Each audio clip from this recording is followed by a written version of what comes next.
ಆಲೂರು ತಾಲೂಕಿನ ಹುಣಸವಳ್ಳಿ ಗ್ರಾಮ ಪಂಚಾಯಿತಿ ವ್ಯಾಪ್ತಿಯ ಕೇಕರವಳ್ಳಿ ಗ್ರಾಮದ ಸರ್ಕಾರಿ ಕಿರಿಯ ಪ್ರಾಥಮಿಕ ಪಾಠಶಾಲೆಯಲ್ಲಿ ಮೂಲಭೂತ ಸೌಕರ್ಯ ಮರೀಚಿಕೆಯಾಗದವು. ಪೋಷಕರು ಮಕ್ಕಳನ್ನ ಶಾಲೆಗೆ ಕಳುಹಿಸಲು ಹಿಂದೇಟು ಹಾಕುವಂತಿದೆ. ಸರ್ಕಾರಿ ಶಾಲೆ ಅಂದ್ರೆ ಹೀಗಿರುತ್ತಾ ಅಂತ ಒಂದು ಕ್ಷಣ ಬೆಚ್ಚಿ ಬೀಳೋದು ಗ್ಯಾರಂಟಿ. ಬೇಲಿಯೇ ಎದ್ದು ಹೊಲ ಮೇದಂತೆ ಎಂಬ ಗಾದೆ ಮಾತಿನಂತೆ ದೇಶದ ಉತ್ತಮ ಪ್ರಜೆಗಳನ್ನಾಗಿ ರೂಪಿಸುವ ಶಿಕ್ಷಣ ಸಂಸ್ಥೆಗಳು ಮಾದರಿಯಾಗಿರಬೇಕು.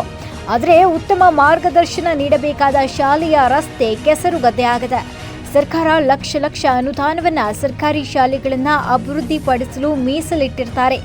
ಆದರೆ ಆ ಅನುದಾನ ಸರ್ಕಾರಿ ಶಾಲೆಗೆ ತಲುಪುತ್ತಾ ಇದೆಯೋ ಅಥವಾ ಇಲ್ಲವೋ ಎನ್ನುವುದೇ ಯಕ್ಷ ಪ್ರಶ್ನೆಯಾಗಿದೆ. ಈ ಬಗ್ಗೆ ಗ್ರಾಮಸ್ಥರಾದ ಕುಮಾರ್, ಮಹೇಂದ್ರ, ರುದ್ರೇಶ್ ಹಾಗೂ ಇತರರು ಮಾತನಾಡಿ, ಮಕ್ಕಳ ಸಂಚಾರಕ್ಕೆ ಸರಿಯಾದ ರಸ್ತೆ ಇಲ್ಲ, ಮೈದಾನದ ತುಂಬೆಲ್ಲ ನೀರು ನಿಂತು ಕೊಚ್ಚೆ ಆಗಿದ ಬಗ್ಗೆ ಅನೇಕ ಬಾರಿ ಸಂಬಂಧಪಟ್ಟ ಅಧಿಕಾರಿಗಳು ಹಾಗೂ ಗ್ರಾಮ ಪಂಚಾಯಿತಿ ಪಿಡಿಒ ಮತ್ತು ಅಧ್ಯಕ್ಷರ ಗಮನಕ್ಕೆ ತಂದಿದ್ರೂ ಕೂಡ ಯಾವುದೇ ರೀತಿಯಾದಂತಹ ಪ್ರಯೋಜನವಾಗಿಲ್ಲ. ಸರ್ಕಾರಿ ಶಾಲೆಗಳನ್ನು ಉಳಿಸಿ ಬೆಳೆಸಿ ಎನ್ನುವ ಸರ್ಕಾರಗಳು ಒಮ್ಮೆ ಈ ಶಾಲೆ ಮಕ್ಕಳ ಪರಿಸ್ಥಿತಿಯನ್ನು ನೋಡಿದರೆ ಸಾಕು, ಅವರಿಗೆ ಅನಿಸುತ್ತೆ ಸರ್ಕಾರಿ ಶಾಲೆಯ ಪರಿಸ್ಥಿತಿ ಏನೆಂದು. ಸರ್ಕಾರಿ ಶಾಲೆ ಎಂಬ ತಾತ್ಸಾರ ಮನೋಭಾವದಿಂದ ಅಧಿಕಾರಿಗಳು ಮೌನ ವಹಿಸುತ್ತಿದ್ದಾರೆ ಅಂತ ಬೇಸರ ವ್ಯಕ್ತಪಡಿಸಿದ್ರು. ಇದು ನಾವು ಚಿಕ್ಕದಿಂದಲೂ ಇಲ್ಲಿ ನೋಡ್ತಾ ಇದ್ದೀವಿ. ಯಾವುದೇ ಕಾರಣಕ್ಕೂ ಇದನ್ನ ಯಾವ ಅಧಿಕಾರಿಗಳು ಬಂದರೂ ಇದನ್ನ ಕ್ರಮ ತಗೊಂತಲ್ಲ. ನಾವು ಸಂಬಂಧಪಟ್ಟವರಿಗೆ ಅವಾಗ ಹೇಳ್ತಲೇ ಇದ್ದೀವಿ. ಅವ್ರು ಕೇಳ್ತಲೇ ಇರ್ತಾರೆ, ಏನು ಮಾಡ್ತಾರೆ ಇರಕ್ಲ. ಪಾಪ ಮೊನ್ನೆ ಒಂದು ಪಾಪ ಇಲ್ಲಿ ಓಡಾಡ್ಬೇಕಾದ್ರೆ ಜಾರ್ ಬಿದ್ದರೆ ಕೈಕಾಲು ಯಾರು ಮುರ್ಕಂದ್ರೆ ಇಲ್ಲಿ ಯಾರು ಶ್ರೀಮಂತರ ಮನೆ ಮಕ್ಕಳು ಓದ್ತಾ ಇಲ್ಲ, ದಯವಿಟ್ಟು ಬಡವ್ರ ಮನೆ ಮಕ್ಕಳು ಓದ್ತಾ ಇರೋದು.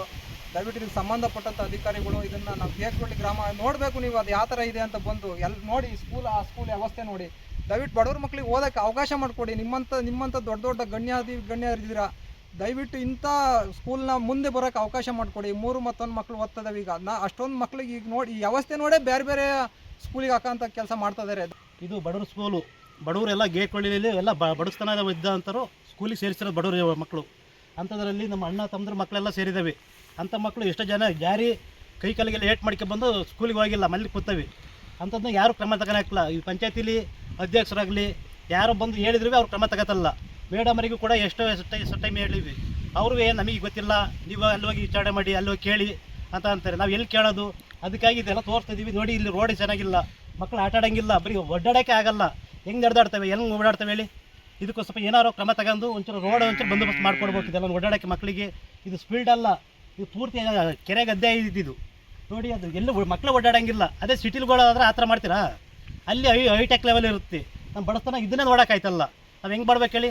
ಮಕ್ಕಳುಗಳು ಸೇರಿಸ್ಕೊಂಡು ಹಾಸ್ಪಿಟ್ಲಿಗೆ ಹೋಗೋಣ ಡೈಲಿಯಾ? ಇಲ್ಲ, ಇಲ್ಲಿ ಸ್ಕೂಲ್ ಅಷ್ಟು ದೂರ ಇದೆ, ಸಿಟಿಯಲ್ಲಿದೆ. ಹಾಸ್ಪಿಟ್ಲಿಗೆ ಕರ್ಕೋಕ್ಕೆ ಆಟೋಗಳು ಬರ್ತಾವೆ, ಬಸ್ಗಳು ಬರ್ತಾವೆ, ಯಾವ ಟೈಮಿಗೆ ಇರೋಕ್ಕಿಲ್ಲ. ಎಲ್ಲರ ತಾಲೂ ಬೈಕೇ ಇರಲ್ಲ.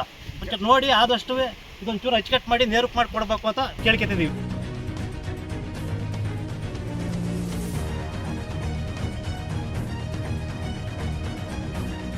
ಇನ್ನಾದರೂ ಈ ಬಗ್ಗೆ ಸಂಬಂಧಪಟ್ಟ ಅಧಿಕಾರಿಗಳು, ಗ್ರಾಮ ಪಂಚಾಯಿತಿ ಅವರು ಗಮನ ಹರಿಸಿ ಸರ್ಕಾರಿ ಶಾಲೆಗಳ ಅಭಿವೃದ್ಧಿಗೆ ಮನಸ್ಸು ಮಾಡ್ತಾರಾ, ಇಲ್ಲ ಮೌನಕ್ಕೆ ಶರಣಾಗ್ತಾರಾ ಕಾದು ನೋಡಬೇಕಾಗಿದೆ.